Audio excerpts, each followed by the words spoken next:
LPSA മൂന്നാമത്തെ ക്ലാസ്സിലേക്ക് സ്വാഗതം. നമ്മളിന്ന് റെനൈസൻസ് എന്ന് പറയുന്ന ടോപ്പിക്കിൽ നിന്നും കറണ്ട് അഫയർ എന്ന ടോപ്പിക്കിൽ നിന്നുമുള്ള രണ്ട് പ്രീവിയസ് ചോദ്യങ്ങളാണ് ചെയ്യുന്നത്. ആദ്യത്തെ ചോദ്യം, ഹു ആതേർഡ് ദ ബുക്ക് ജാതി ലക്ഷണം? ജാതി ലക്ഷണം എന്ന് പറയുന്ന പുസ്തകം ആരുടേതാണ്? ജാതി ലക്ഷണം, ജാതി നിർണയം, ജാതി മീമാംസ, ഈ മൂന്ന് വാക്കുകൾ ശ്രീനാരായണ ഗുരുവുമായി ബന്ധപ്പെട്ടതാണ്. അദ്ദേഹത്തിന്റെ പുസ്തകങ്ങളാണ്. ശ്രീനാരായണ ഗുരു, ജാതി ലക്ഷണം, ജാതി നിർണയം, ജാതി മീമാംസ.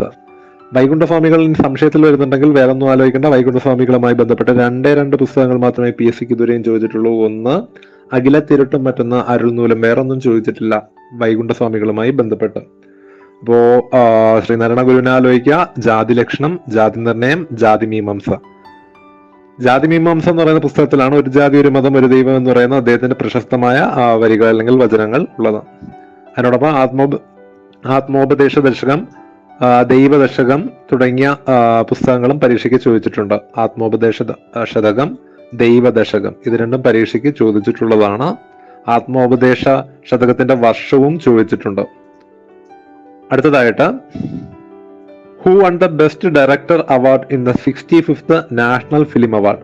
കറണ്ട് അഫയർ ടോപ്പിക്കിൽ നിന്നാണ് നാഷണൽ ഫിലിം അവാർഡുമായി ബന്ധപ്പെട്ടിരിക്കുന്നു. നമുക്ക് 65th ഒന്നും പഠിക്കേണ്ട, നമുക്ക് ഇപ്പോൾ 68th പഠിക്കണം. കാരണം അത് 2020 അവാർഡാണ്, 2022 കൊടുത്തത്. 68th നാഷണൽ ഫിലിം അവാർഡാണ് ഏറ്റവും അവസാനം കൊടുത്തിട്ടുള്ളത്.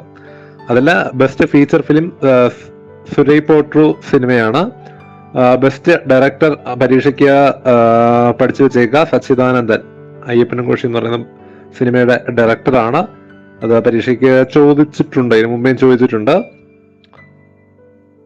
ബെസ്റ്റ് ആക്ടർ രണ്ടുപേരാണ്, സൂര്യയും അജയ് ദേവ്ഗണും.